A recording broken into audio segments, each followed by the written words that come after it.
Hello, assalamu alaikum, Jianu, Pakhairagale, Nihama, Chune Shumme, Washmale, Ohio Gonzaimus, and highs and hellos to all those people who are tuned into PT World right now and are watching World this morning alongside Shahzad Khan and the very beautiful, the very stunning, and the one who really doesn't feel that it's cold outside. Hello, Maha, assalamu alaikum. Assalamu alaikum, how are you? It isn't that cold today. It is though for me because I'm ill. I'm going through flu as well. Okay, So I no, think I'm it's okay. probably because of that. So for all those amazing viewers who are out there, you can obviously remember us in your prayers as well so that we stay fit, healthy and wealthy at the same time alongside our team. But other than Yes. that, Maha, how many times do you come across people who are really helpful? Well, actually, I'm quite lucky in that respect. People are very helpful when I'm searching for assistance. And I think whenever I'm for Actually, example, no, that's a very good all right, question. no. Actually, no, there are certain people who are very helpful, but there are certain organizations and people who aren't very helpful at all. I don't know why. Well, there are three type of people. The first one I think are those who actually help you. The second ones are those due to which you are in trouble, and the third ones are those who really do not care whatever you're doing or you're not doing. So today we're discussing the first type of people who are really helpful, whether they are in their own country, whether they are in their own premises, whether they are in their comfort zone or not, but they will still extend a hand and then they'll try to help you. And whenever we speak of all these people, they are not just to be found in Pakistan, but all across the globe as well. And it does not have to do anything with religion, any sect or any ethnicity. No, exactly. Because what we're discussing today is something very serious. This took place in 2008, where 11 men were actually arrested and convicted for charges that they have since then, gone against, and they actually 10 of them have been released. They were cleared of all charges. But basically, these men got into trouble in a different country where they weren't. Not all of them were citizens, and someone from another country went there to assist them because they heard that their fellow man was in trouble. And then at the same time, the best part is that, this man, he actually went over there and then helped them just because he was a legal consultant and he thought that, if he can be of any help. So he went over there and alhamdulillah, by the grace of Allah, he's got 10 of those people who were actually convicted of preparing something or planning something. He got them out of the jail because they actually spent 6 years in jail. Or in fact, what we need to do is that we need to introduce to you our hero, our guest. I think people like these, they need to be labeled as national heroes as well because they have been helping, and without this help, I don't think that their families would have survived. Exactly. So it is the situation that happened in Spain when the Pakistani men were arrested and convicted. So for that, we have been joined by Mr. John Khan, who is a legal consultant. He has been having their case for the last 3 years. Assalamu alaikum. Walaikum salam. Thank you so much for joining us. I really appreciate it. Thank you so much for giving me the opportunity to come down. Great. And you're actually, so basically what we were saying was that these men were convicted in Spain. You went from England to help them. So please tell us, fill us in on the story. What happened in 2008, first of all, the entire scenario, and then how did you help them? I mean, in 2008, I didn't went there in 2008, but in 2008 there was a raid made by the police and they arrested them, and later on they were convicted for terrorism charges, which they presumed, till now they are protesting innocent. So what happened that once the raid took place, they did contact many departments and one of the lawyers, Spanish lawyers, who were representing them at the time. But their initial statement was not even taken by the Spanish lawyer. Then it come to the point that they were hopeful to be released. And they were reminded, and again, you will be released soon. And in these reminders, they spent nearly 6 years. Wow. And in 5 years, their initial statement was not taken, where a professional lawyer duty is to take a statement. And then based on the statement, continue their defense. But why in the first place do you think that they were being arrested? I mean, there must have been a bit of research on that as well. For themselves, they didn't knew why they were arrested. Okay, even they didn't know. They didn't knew. Okay. There was one person, he came from France, Paris. All right. And he came to Barcelona. He said, my friend is not available. His mobile is off. Can you please give me a place to stay? And in that occasion, one of the few of them, they said, okay, we have got a place. You can stay for a few days.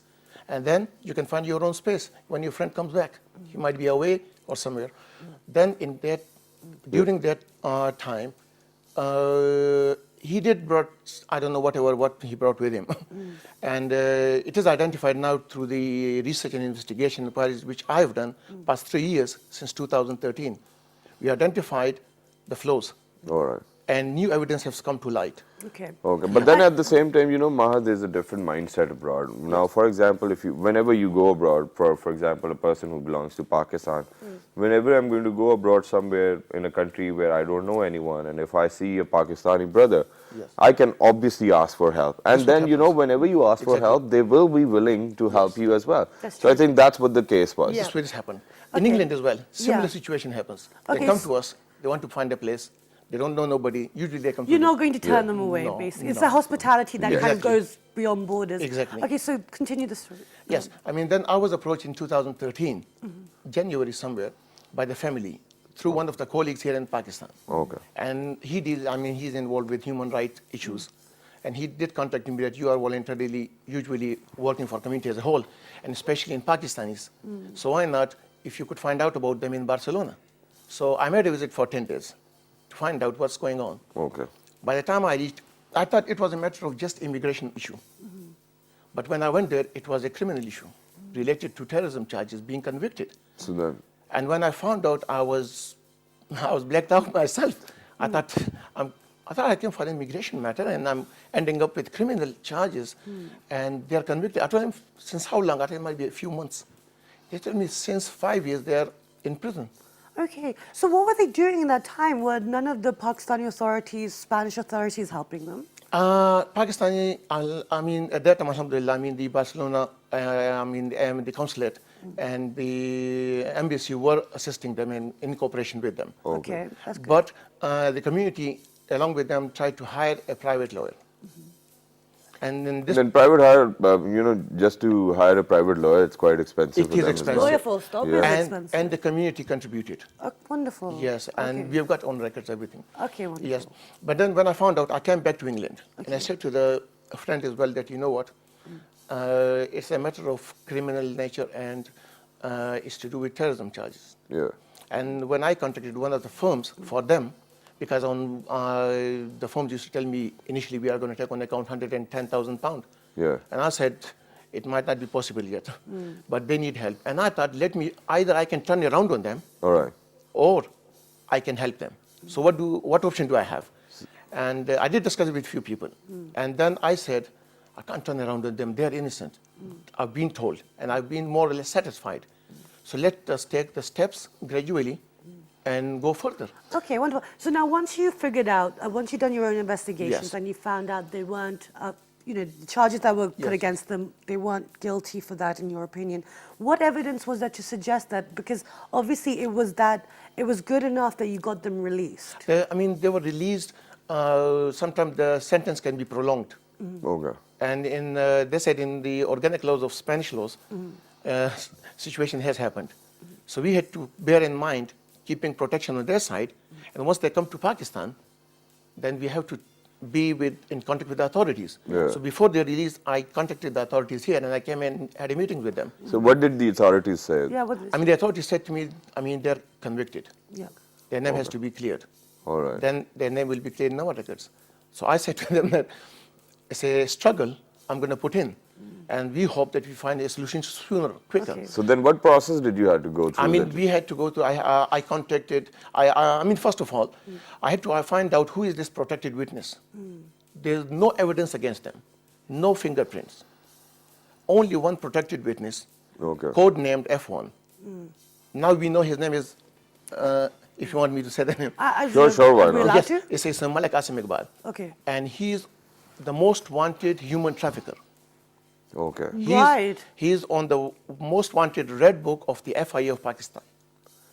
And he was their key witness. And he is the protected witness for the Spanish authorities. Okay. Typical. So you managed to get all of this These information details, out. yes. Okay, then We what retrieved, happened? but we can't, disclose. I've got his documents, everything with me, but we can't disclose his identity because of the laws, protected laws.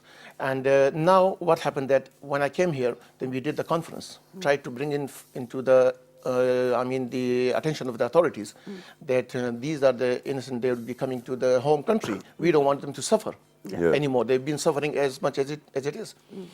And them all said to me, if we ever are found the charges which are, alleged against us, Yeah. you can put us back into jail. Okay. But we were good citizens of Pakistan. We represented the good image of Pakistan. We were taxpayers there.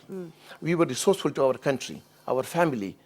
And then we made the portfolios on them to see where something went wrong. So now we've got two sides. Now, Yes. then at the same time, let's pick up on this protected witness first of all. Yes. So was his origin Pakistan as well? Yes. Okay, so his origin was from Pakistan as well. So he turned his own. And the type of image he was portraying was quite different. And then all those other 10 people who had to suffer for 5 years, their families were suffering, their kids were suffering. You just cannot realize what type of suffering the family And the fact has that they to go were through. decent citizens of yes. the country. Yes. they And then abide they had by to the suffer laws. just because of one guy. Who was breaking all the rules? Yes. Okay, great. And what happened? What I realized that in 2007, from 2005 to 7, he has been in and out of Pakistan as a human trafficker. Okay. And he came to them, and suddenly from nowhere, out of the blue, he informed the Spanish authorities through French intelligence Okay. and said to them, they are about to conduct an imminent attack on Barcelona subway. Can you please do something? But now we got to know what he did. Instead of phoning up the French authorities, there was a police station next door neighbor. He should have gone there. He didn't went. Yeah. So why? There's many questions there, but Okay, I so- don't want to go into those Yeah, details. let's not get into that Yes. because that's all Yes. Yes. So different. So then where is this guy now? I mean, the Now, protected witness. he's in protection of Spanish authorities, Still. being issued with new identity, and nowadays he's residing in England. So he's residing in England, and what's happened that one of the journalists, we have done a project on it, funded by the Journalism Fund of Belgium, Okay. and it's 8 pages project, and it's one fake witness against 11 true convictions. All right, but now very quickly, what we want you to do is that, Yes. look straight into the camera. Yes. Talk to all those people who do not reside in Pakistan, Yes. things to do and things not to do. Yes,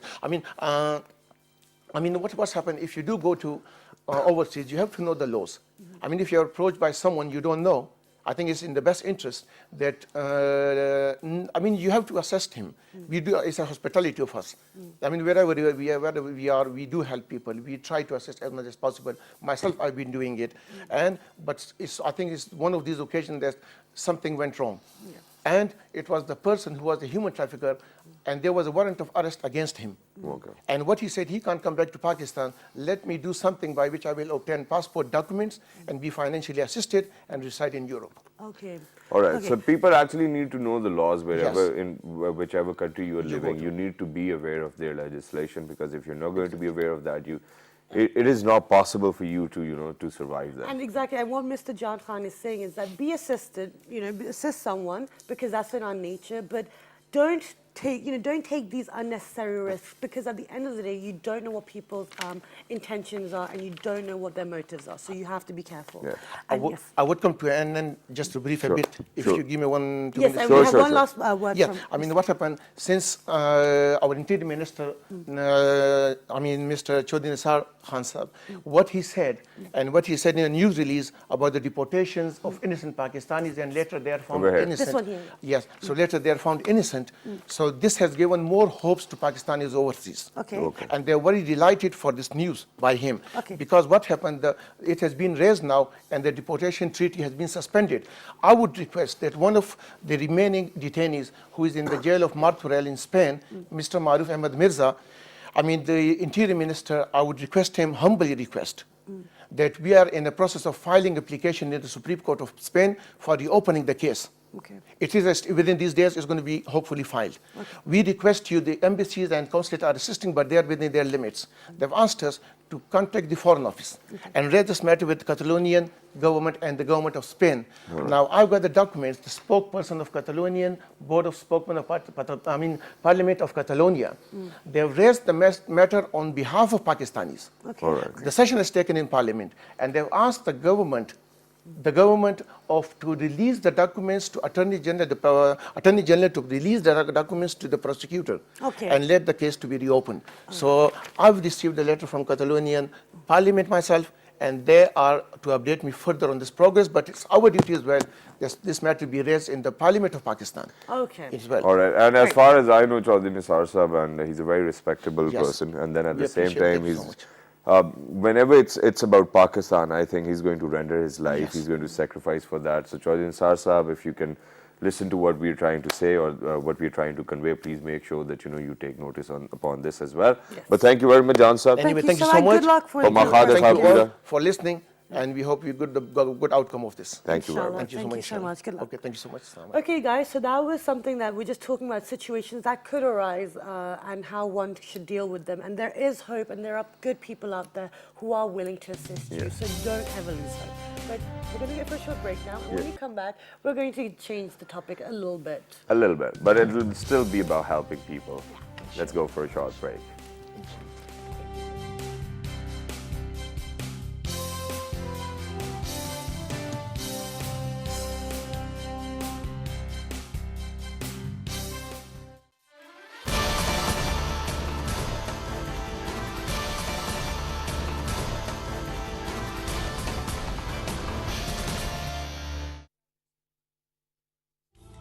In our lives, we are known by what we do. But who is to differentiate between what we do and what we're meant to do? PTV World, changing perspectives.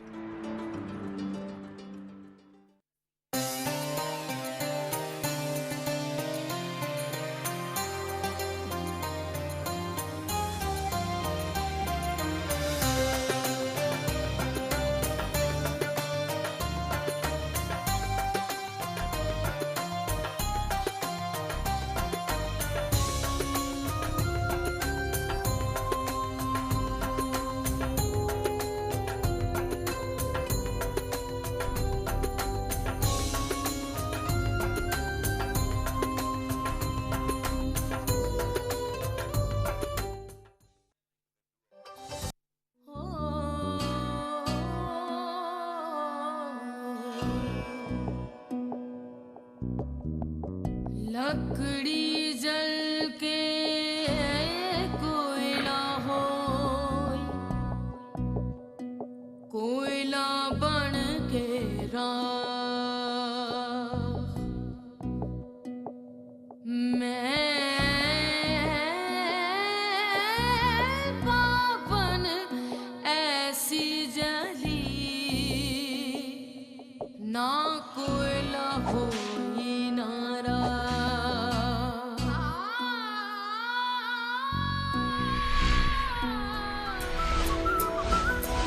देखिए drama serial बेचारी हर बुध की शब 7:45 पर।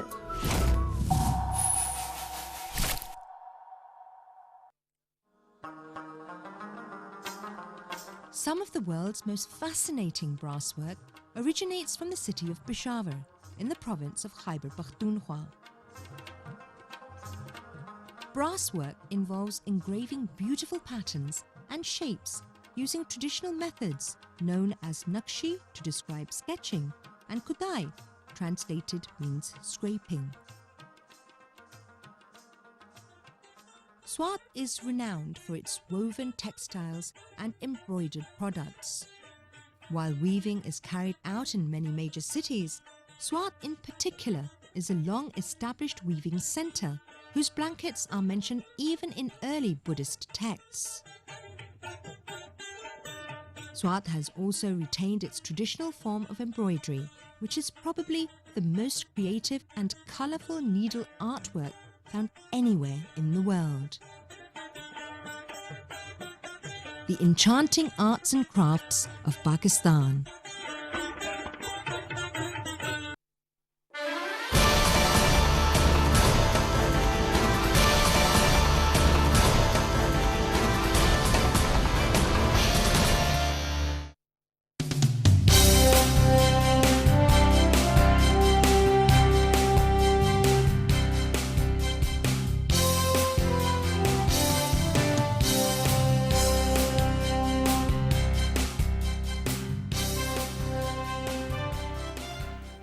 All right, ladies and gentlemen, welcome back. And for everybody who just tuned into PTV World, you're watching World this morning alongside Shahzad Khan and Maham Maktoum. And earlier we were discussing about someone who actually is helping all those Pakistanis who live abroad and might be facing a bit of trouble. But now, on the other hand, it's not just about Pakistan. We live in a global village.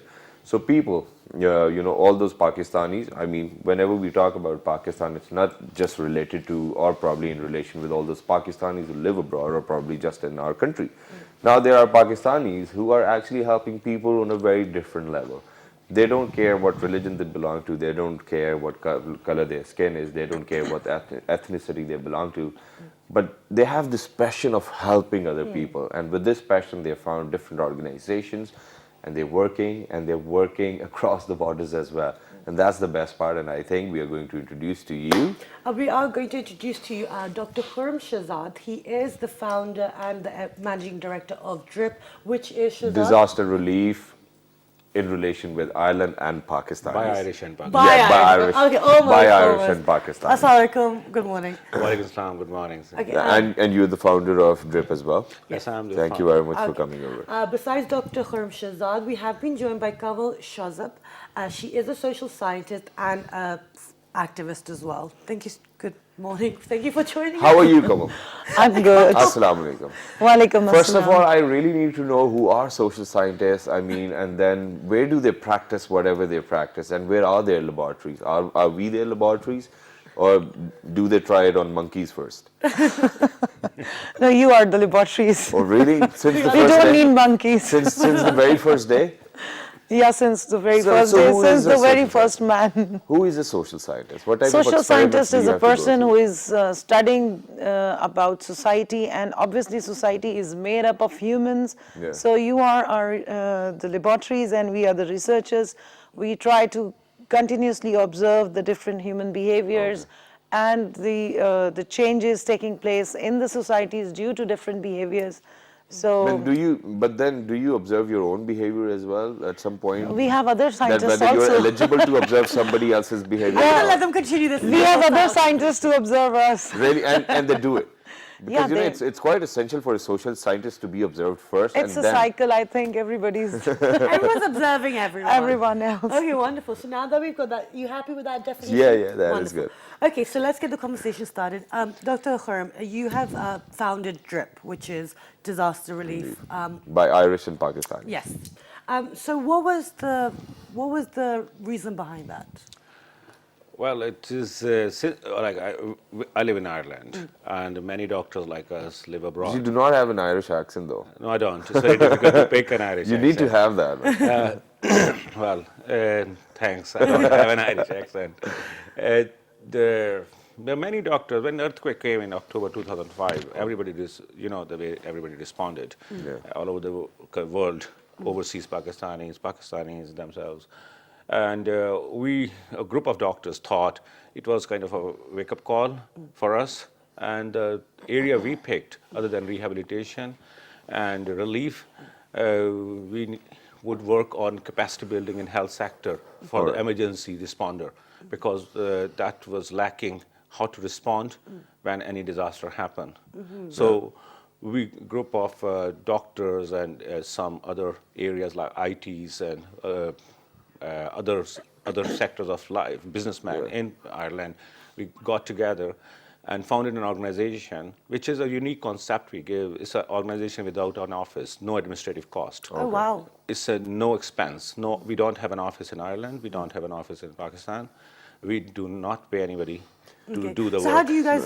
We work from our pocket. That's the charity begins at home. We have a very Islamic concept, because we don't think anybody giving a donation, they have intention for maybe sadaqah, fitrana, or whatever, that go directly to the affectees. And we, to be honest, don't need much money to run these things. But for you, it might be quite a religious affair. But what about the Irish doctors? They are also very religious. Exactly. It's very interesting, because we are working with a group of doctors and our Mostly other Christians? specialists who are Irish.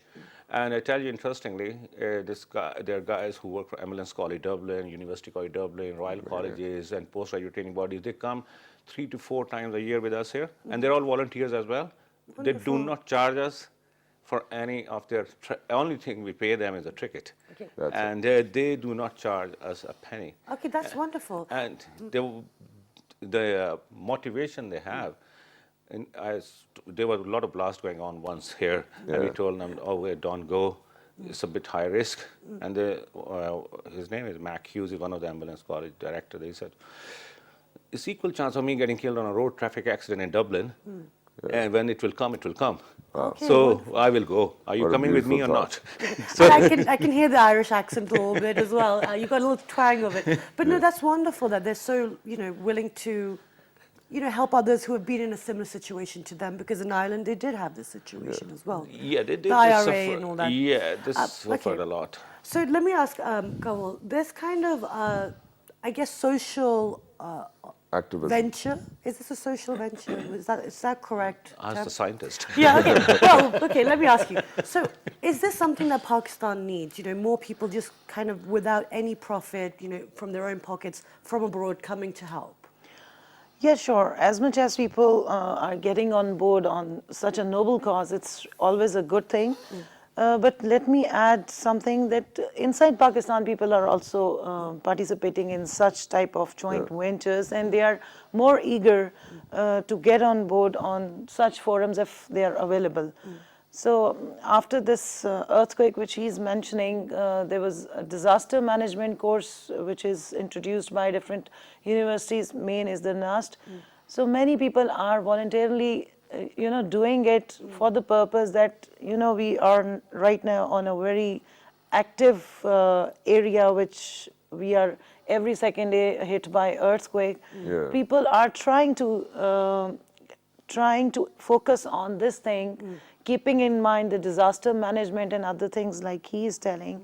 So I know many people who are just getting that training so that in time of need they can help others. Very nice. Amazing that is. Okay. But moving back to Dr. Khurram over here, so since I was going through the website of DRIP, so I was reading about it, and I read that it's about the preparedness in any type of emergency. So how are you training people on that? Because I think in this area we need quite a lot of preparedness. And Quite a lot of training. we're not prepared at all, because every time there's an earthquake, all I can see is people running out of the buildings. It's not that people helping other people exactly. What to do, what not to do. So how are you guys managing to train them? Yeah, there are as many different courses running all over the world, like disaster management, major incident management course, and then there's a first responder. There are different levels of capacity building. First is like a 2-hour course only for a layman, how to respond if anybody, like if I collapse here, how can you three react? How can you save me? Recovery position. Yeah. That's not The the first right thing, answer. Okay. That's the course focus on. Like there's a 3-step we are trying to promote through media, Triple C. Okay, one is check, how to check response. Right? Other is to call the emergency service immediately, and then just start compressions, which he was trying to do. Okay, so But I'm not going to give you mouth to mouth. no, mouth to mouth. This is new guidelines. No mouth to mouth for adults, only for infants. Okay, because you can get infection. These are new guidelines. 100 chest compressions in 1 minute are the effective ones. And then how to stop bleeding, like pack the wound, how to stable the spine. Do not move the patient. Do not rush the patient to the hospital. Wait for the emergency service to arrive. These are the things, 3-4 things you can do. Okay. And this is the first responder. Then we have next level, how the organization like ED, Rescue, Pakistan Red Crescent, we are working with them. Their capacity building. Then the hospitals, universities, health sciences, College of Physician and Surgeon, we're working with them as well at different layers. But have you ever tested them for their capacity in emergency services? Yeah, we have a feedback form, and our trainees, they give continuous feedback, give us feedback. We have an incident in Kahota at the border village of the Line of Control, LOC. And we ran a course there, 2 days, course years ago, and then there was an accident, but the response was given by that team on the ground, with one doctor and rest of the basic health units. And the DCO then came and it wrote a report that the way patients were carried to the CMH. The CMH doctor said, oh, is there a foreign team there? Although they were all locals. which we trained. So that is the thing we are trying to create, a resilient community who could react themselves. And you're doing it from your own pocket. We all contribute. Okay. It's not my pocket only. I mean, I pay my everybody ticket. else's. Okay, everybody pay their ticket, and we come. We come to visit a family. This is a message through your channel should go to the worldwide that it doesn't take much. All the doctors who or the professionals live abroad, if they can give, we say, fitrana of your skill. Yeah. Give a day when you come home, All right. and give to your institution. Very And you can quickly, I want to move on to Kamal now. So now, Kamal, what goes around in their heads? I mean, these type of people, what type of chemical changes are actually taking place, and how do you think that we can make them role models for all those other people who can actually learn from them, and then they can do their own capacity building as well? How can we do that? Because I think doctors already give back quite a lot. Yeah. I Yeah. think the chemical reactions. Only if we they are can- not in private practice, though. Yeah. I can give you the human reactions, not the chemical reactions. Okay. But my area of interest is what I'm working for women. And with whatever he is telling you, my concern was and is, you have recently, we have been hit by an earthquake recently.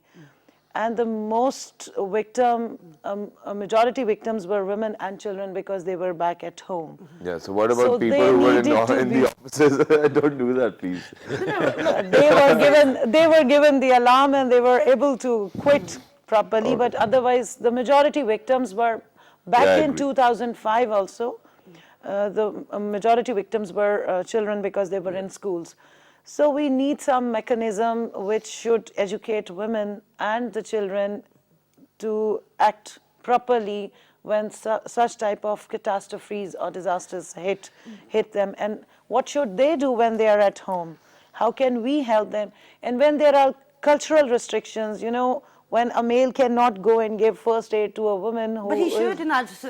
I mean, at that point. So there should it's be life or other death. women who should know how to act properly when I mean, if you such save a type of life, you save disaster- entire humanity. Exactly, And they do doesn't not matter. say that, you know, whether you have to save the man's life or the women's No, life. that's I'm the situation, not telling about Islamabad. I'm talking about KP or the areas, the rural areas where But there it is depends on the strict- situation. I mean, for example, God Yeah, but forbid, it's, if it's like a woman right in it's front an of me, and earthquake, if she's dying, You're and gonna there's help her? nobody around me, I will That help is her. something different. Better. Yeah. That is something different. But when there is a parda and something, the cultural restrictions, and the I see women what are you're trying to say. inside. Okay. And that's what I'm there trying is to a instill. dangerous. Okay, yeah. Let me ask this question. Let's bring on the training, because first of all, you're taking foreign doctors as well. How are you getting these people trained, and then also how are you training the women and the, people who are looking after children? We follow a model which is known as Pre-Hospital Emergency Care Council model, which is a recognized training body in Ireland, who follow a European Resuscitation Council. They are accredited courses, and the level of courses. As you mentioned, the woman, we train doctor, nurses, paramedic in a group. In the hospital community, we also have equal number of women, even children above age 12. And in the villages, we go to the remote villages, which get all the community. We have female instructors and the male instructors, both on the same level. And the barrier of what you were talking about, when it comes to people are reluctant. And this is our social taboo, that a woman and we cannot touch, and religious and other. But as you said, it's a human and a human body, and you have to save a human. And when that happens, we are trying, it's a part of our course training, that is a human you have to save, and it doesn't matter child. And this is why we have an equal number of women instructors and female, as you mentioned. Because this and actually... we have in fact, we have more female instructors and than the male. Because the female are in the nursing And it brings a smile on councils. your face as well. Sorry? And it brings a smile on your face He's as being well. cheeky. It's very interesting. When first time Professor Bury, one of the professor of immediate care in UCD, he visited the College of Physician and Surgeon Ceremony and University Health Sciences, and we were attending a conference of the degree program. He saw the 60% of the hall full of women. of the doctors, postgrads, and they're from different areas and different villages. So it's not. I think what you're saying as a social scientist, it is a problem in the remote areas. Women are not that skilled. And they is that need the to be only trained. reason that why you guys had a majority of females working with you guys, just because of the fact that you had social taboos over there as well in Ireland? Or It was a social taboo. Okay. Like if you travel in Ireland 20 years ago, women were not allowed in the pubs. Okay.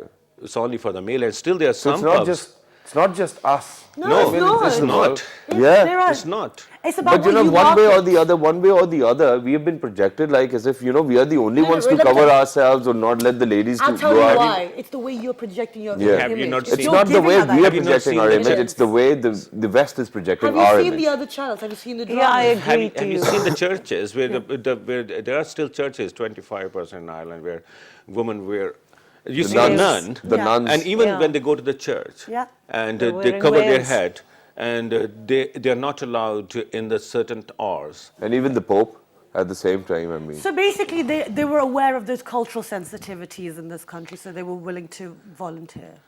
Yeah, the thing is, as you mentioned, and I think I want to get this message across as an overseas Pakistani. I'm not, most of the Pakistani talk against Pakistan overseas. Okay. And that's a lot to do with the media as well. All we hear from here is all bad. And this is a big No, problem. it's probably just because of the fact that they haven't seen our lifestyles. No, I mean, for all I those bet people. you are living a better life. Let me tell you something. No, okay. That's what I'm saying. Better than us, to be honest. But anyway, we'll do our wrapping up Yeah. at the end. But okay, so what is it that you would like to achieve now this time, this visit that you're here? I think our achievement has happened. Like many, but a lot. It's a miles to go before we sleep. It's only the first block. Like we have established an ambulance college in Islamabad, Wow. first in the history. National Ambulance College, Pakistan Red Crescent, which will set up the benchmark. And there is also we have established the courses and an institution of emergency medicine and university health sciences. Very nice. But there's a lot to be done. Yeah, obviously there's a lot to be done. But moving on to Kamal over here. Now, Kamal, for example, since you are a social scientist, how do we get rid of these social taboos which are still prevalent in our society? And I think that we need to get rid of them now, Yeah, There are as some, soon as possible. you see, if I overgeneralize, then I can say by educating people. But there are type of education, how to educate people. I mean, the people whom I'm talking about, those follow these taboos or cultural fabric is woven with the religious restrictions, whatever. They even don't believe in this type of education which we try to give them. So how to... No, but then I will differ with you. For example, because of the fact that I've seen quite a lot of tribal leaders who've been to Oxford, who've been to Harvard, they still exist in Pakistan, and then they're doing the same thing. And it's because of them that the stigmas are still there as well, because they think that culture, I think they're mixing the culture with the type of norms their family had. I think Actually, it's this because gives of that. them a certain type of power. It is about hegemonic control. Okay. And to carry on these taboos, give them power to lead their tribe, because if they digress or if they deviate from their taboos, how will they, Maintain their expect power. people to follow them? So there are cultural restrictions, and there are some cultural restrictions which are imposed by themselves. Okay. It's not about that the people are pressurizing So them. very It's- quickly, how do we get rid of these stigmas? you want me to give a generalized Yeah, you generalize, Well, you said and then we'll education. pick up on this. You said education. I think this media is the best platform because, this, I would appreciate PTV has a maximum reach in Pakistan, even in the most remote areas. Yes. So 94% if you coverage. people, and if people like him, try to conduct some sort of workshops through media, probably we just can be able to or manage to educate people sitting behind the doors whom Amazing. personally we cannot reach. Okay, Very yeah, that's a very Yeah. good idea, actually. That's a wonderful idea. And any last message from you as well for everyone that's watching? everybody should get training how to save other people's life. Okay. And that's the only way move forward. Okay, and where would you say, like, if someone wanted to look online, is there any way that they can Many to your apps website? many apps are available now to how to do a basic CPR. Just say like I can say in a layman term, how to save a life by chest compressions. Say, and it's available on even on apps, YouTube, and everything, everywhere. Just to learn that skill, learn it for yourself, for your family, for your neighbors. And that's the only way forward. Okay, great. Very Thank you nice. so much for your time, Dr. Khura. And thank you so much, Kamal, for joining us as well. I would like to say that please don't consider women as commodities. They are also human beings. Yes, Absolutely. very rightly said. Yes, and that's what I- we've been promoting for 2 years on our show. Right, Shazad? Yes, obviously. I mean, that's the only reason why you sit right next to me and do a show. Oh, good one. This good is one. male Touche, chauvinism. touche. But anyway, I just want to pick up on the point that you said that the image that we are projecting abroad, that, like in Ireland, up until 20 years ago, women couldn't sit in pubs. We're blaming everyone else. And you said it's not the media's fault in Pakistan. Have you seen the dramas? Have you seen the type of way women are behaving on television? And not just women, the way the men are treating them. So we are projecting that image, this negative thing that we are fighting, we are projecting it ourselves. And then, Ma, that's the only reason why I actually left my private practice and came to a government sector channel, just to serve my country. That's the only reason. And whenever you're going to see me on any other channel, I'll make sure that, that channel does not propagate or, they do not have a different agenda in relation to what we are trying to project as per Pakistanis or probably as a country, Pakistan. But then at the same time, I think the only medicine with which you can win hearts is love. So please make sure that you keep on spreading love, and that's about it. And I think, at the end of the day, everyone is coming onto the same page. We have people like Dr. Khura, Kamal, you go out, you do other things apart from the show to promote positivity. Yes. So with that, have a wonderful day. Do log onto our Facebook fan page. Which is with the name of World This Morning. Our Twitter page. World This Morning without a G. Our Daily Motion page. World This Morning. And the repeat is at? 5 past midnight. Yes, it is. Have a wonderful day. See you bright and early tomorrow. 1, 2, 3. Good morning.